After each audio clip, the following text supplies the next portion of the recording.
Hi guys, morning. Nandito po si Grace para interviewin ko sa magiging yung namatay kasi ang agom niya na biglaan, kung gaano siya naging matatag na nagiging single mom na naiwanan siya ng agom niya na namatay. 3 ang anak niya. Nandito kasi siya kay Nanay Fining. Kaya naisipan ko na interviewin ko ang buhay niya, kung gaano tatag siya na single mom ngayon.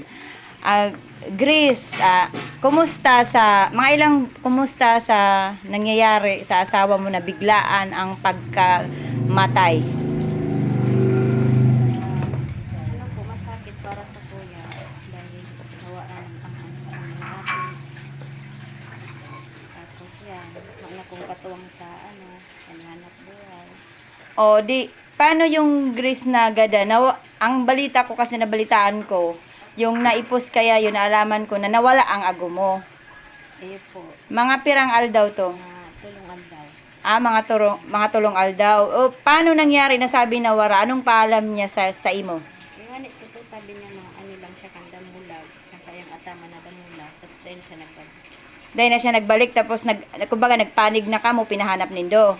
So umabot ng 3 araw. Kaya po ko tulungan. Tapos yung nalaman, saan ba yan na lugar? Sa ano po, Tilma. Tinlak. So, yung nahanap na pagka 3 araw, gada na siya. Kaya na po. So, wala man siyang kaaway? Ngayon man po. Walang kaaway. Buo po siyang kahoy na. Oh. Gano'ng kahirap para sa imo na biglaan? Kasi ang iba, na ano lang kasi ako, dahil yung iba, nagkasakit muna, tapos, barang gano para sa imo na mabilis mo na tanggap na pagkawala ng agom, kasi di ba hindi nagkakasakit. Alam ko hanggang ngayon masakit pa para sa Totoo po, hanggang ngayon, hindi ko pa siya matanggap na gada na siya.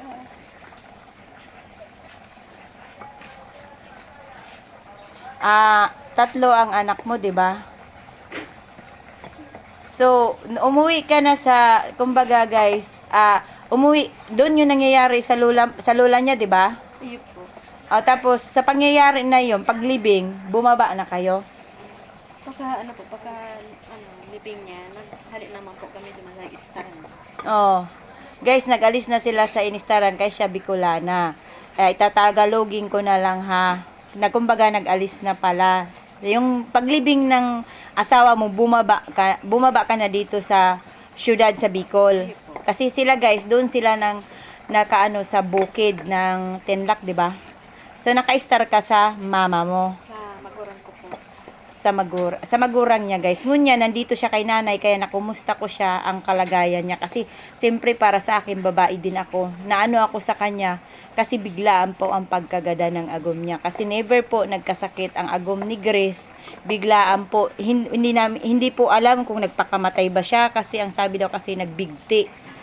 Pero hindi alam kung siya ba taga nagpakamatay o pinatay. Yun lang, linawin lang natin guys. Kasi hanap talaga siya, 3 araw siya nawala. Yung nahanap na, ang sabi daw, nagbigti siya. Kasi para din hanggang ngayon sa akin, nag-iisip din ako kung bakit nagbigti ang asawa niya. Napakabait. Kasi anak po siya ni Nanay Fining, yung kasama ko lagi sa content. Ngayon, nandito siya kay nanay. Kumbaga, dito kayo magpapasko, di ba? Nag-request si nanay na dito kayo magpasko. Tapos, 28 kayo mauli. 28. May mga, na po, laog na sa eskwela. Siya guys, 3 ang anak niya sa agum niya na nambayapa. Tapos, naging single mom ka, di ba? May 2 din siyang anak. So ngayong Grace, paano yan? Yung asawa mo, wala bang isis? Wala po siya lahat. Wala siyang lahat. Kaya anong trabaho niya? Nandun ka mo sa tukab? Farmer. Nag-aano lang ng mga kupras guys. Nakikikupras duman sa lola. So, paano yung Grace sa 3 ngayon na nag-aaral? Sino ang nagsuporta? Sa ngayon po talaga, Pakilakasan lang, Grace. sa ngayon po talaga, talagang mahirap. Dahil wala naman po nagsusuporta sa akin. Pagpaahan ng mga bata. Ngayon guys, naanuhan ko talaga na-interview ko si Grace kasi isa din akong babae. Naging single mom din ako. mahirap. Kasi ako nga ni bumitaw. Iniwanan ko yung mga anak ko kasi ang asawa ko yun na may trabaho. Kumbaga, sumang-ayon ako na doon siya sa asawa ko kasi siya may kakayanan magtulong. Si kay Grace mahirap kasi siyempre ang nanay niya. Anong trabaho ng nanay mo? May mapang trabaho ina ko. May mga tugang ka, Grace? Iba po. May mga agom na po. May mga agom. So, wala talaga nagsuporta sa imo. Si nanay din, hindi din po makasuporta sa kanya si Nanay Fining. Kaya ngayon nga, nagtinda-tinda man lang si Nanay Fining ng lumpia. Yung nakikita nyo po talaga nagbablog, kasama siya sa vlogs ko. Di paano yung Grace? Ano po? Pakilakasan lang. Nagdidiskarte po na magkaigwang mga pang-suporta sa akin ko. Hanggang nagtitinda-tinda. Oh. Mga anong tinitinda mo? Gaya po ng ano, puto. Nagpuputo siya, guys. Di magkano ang puhunan nung Grace? Kaya saan ka kumuha ng puhunan sa puto? Ng, ano po, ng hiram. Nanghiram. Day siya makano na 500 ang ginagastos mo kumbaga. Tapos binabalik mo lang sa kanya. Para at least makatustos sa 3 mong anak. Kasi guys, maliliit pa talagang anak niya. Ang panganay mo ilang taon? 9 years old. 9 years old ang panganay niya. Ang pangalawa? 5. 5 years old, guys. Ang pangatlo? 4. Ayun guys, ang sinasabi ko na vlogs ko na ang aki niya na bunso, pasalamat nga hindi mapili sa pagkain kasi ngayon nakasama ko sila dahil dito man ako nangupahan kay nanay. So ang lalaki na anak niya hindi kumakain ng ulam. Kanin lang talaga, guys.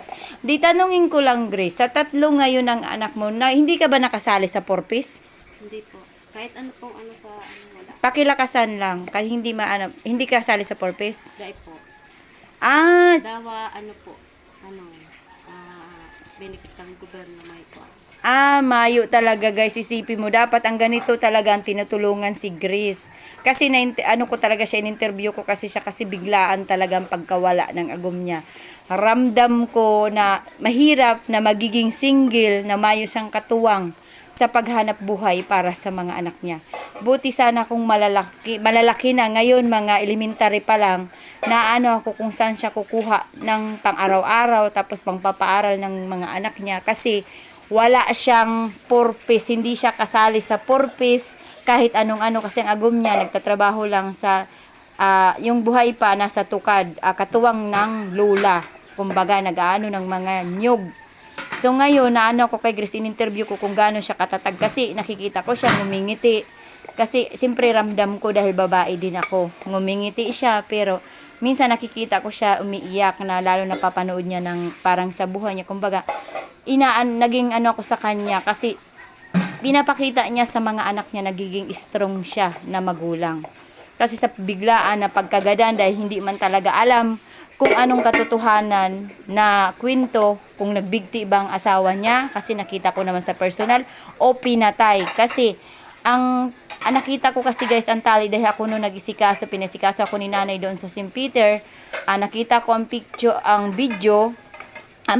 na ang talaga sa sarungan. Yung alam nyo ba talaga yung ng sarungan, yung ng itak.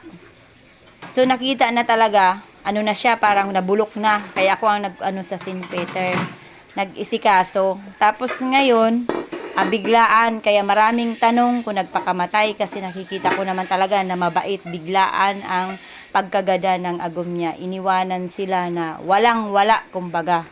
Wala silang ipon. Tapos, siyempre ayaw ni Grace maalala. Bakit Grace, nag-decide ka na umalis doon sa lugar na yun?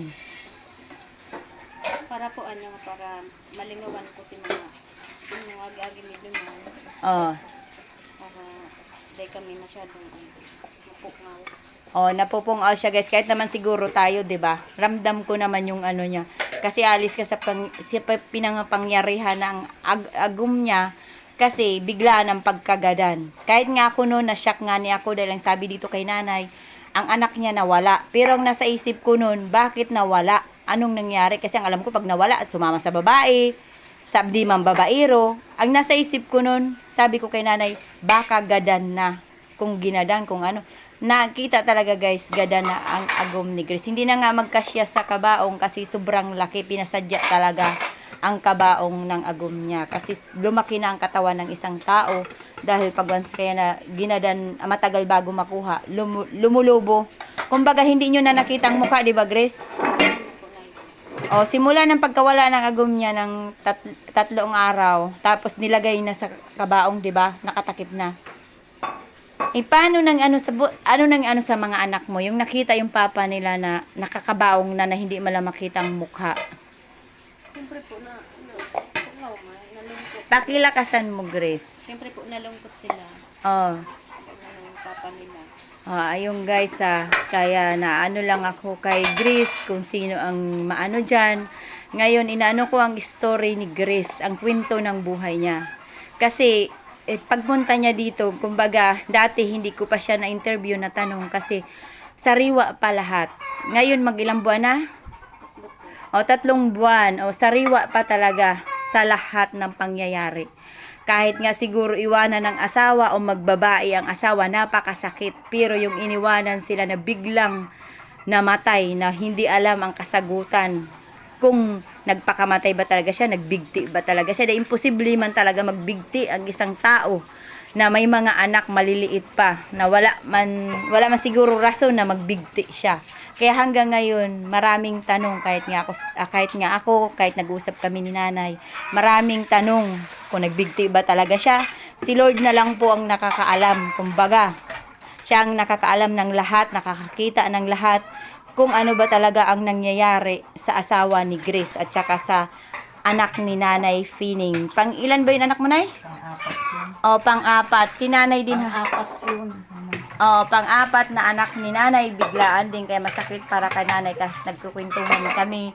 Nandun pa rin yung sariwa pa lahat gabos ang nangyayari sa buhay nila. Ayan si Grace kasi na-interview ko, buti nga ni pumayag ngayon interviewin ko si Grace para may share ko din ang problema kung gaano siya naging matatag na sa buhay. Na ako nga ni single mom, hindi ko din nakayanan na buhay pa ang asawa ko, may katuwang ako sa pag-ano sa mga anak ko, lalo na kay Grace na wala talaga. Ang ano ko lang guys, wala siyang purpose, hindi siya kasali kahit anong mga beneficiary, wala po siyang kasali na purpose o single mom. Dapat ang mga ganito, yun ang anuhan ng gobyerno. Kasi single mom siya, wala siyang trabaho, bigla ng pagkagada ng agom niya. Tapos hindi pa siya kasali sa purpose. Kasi ngayon talaga, pag hindi ka kumbaga color coding, kung hindi ka kaano sa mga kapitan, kung hindi ka kumbaga malapit, hindi ka pwede kukunin. Kumbaga dapat malapit ka sa kusina para mapili ka nila magiging makaano sa purpose. Kasi kawawa, maliliit pa ang mga anak ni Grace. Guys, kaya ayun, ang ano ko lang kay Grace, patuloy lang ang buhay niya, isikasuhin niya yung mga anak niya. Baka Grace mag-asawa ka na naman. Dahil na kumbaga tutok na lang talaga siya sa mga anak niya. Ayun lang guys, sa lahat ng mga ano ko na nakakita sa ano ni Grace na kung mayroong mga ano, makatulong po sa kanya at message nyo lang po ako na para may ano yung GCash ni Grace na para di makatulong tayo ngayong Pasko sa kay Grace kasi siyang single mom na kumbaga na kumakatok po ako sa inyo na bilang ako ang nagiging tulay na may kwento ko, ang mabahagi ko ang kwento ng buhay ni Grace. Bonbon. Ngayon taga-Sengka nga Grace talaga. Libmanan. Ngayon nandito po siya kay Nanay Fining, nakasama ko lagi sa content. Sana po matulungan natin si Grace na maiano ko yung GCash ni Grace o sa akin man din o maiano nyo sa akin para mai-share ko maiano ko kay Grace, mapaabot na maano natin ng tulong ngayong Pasko para sa mga anak niya na makapag-ano sa pag-aaral kasi wala talaga siya guys, maski anong mga purpose na mga ganyan na mahirap talaga sa isang magulang na wala kang katuwang, lalo na tios din ang pamilya. Kumbaga, si nanay nga naglulumpia na nakikita nyo po. Naglulumpia si nanay, 3 piso lang po para at least meron din panghanap buhay si nanay. Kasi dati meron din nagsuporta kay nanay na wala din. Nagadan din sa Saudi Arabia, kaya wala din si nanay na maiano sa kanila, maitulong. Kumbaga, nagkatulong man si nanay, kunti, hindi araw-araw. Ang gusto kong sabihin na makaano sa pag-aaral ng mga aki niya, kasi mahirap magiging single mom, guys. Yan lang po, guys. Paki-share ng mga ng video kay Grace, ng inano ko lang po sa inyo, binahagi ko lang ang kwento ni Grace na biglaan po ang pagkagada ng agum niya. Na hindi, walang kasagutan, walang puro tanong kung bakit nangyari yan, namatay o nagpakamatay. Kasi nakita ko talaga, saksi ako kung gaano kabait ang asawa niya. Hanggang ngayon, hindi pa alam kung anong katotohanan, kung siya ba talaga nagbigti o pinatay siya. Kay bigti po ang ano guys. Ayun lang po guys, salamat po. Pakishare na lang ng mga kwento ni Grace. Sana po makatulong tayo kay Grace ngayon darating na Pasko sa mga single mom. Bye-bye and God bless you. Mabuhay po kayo.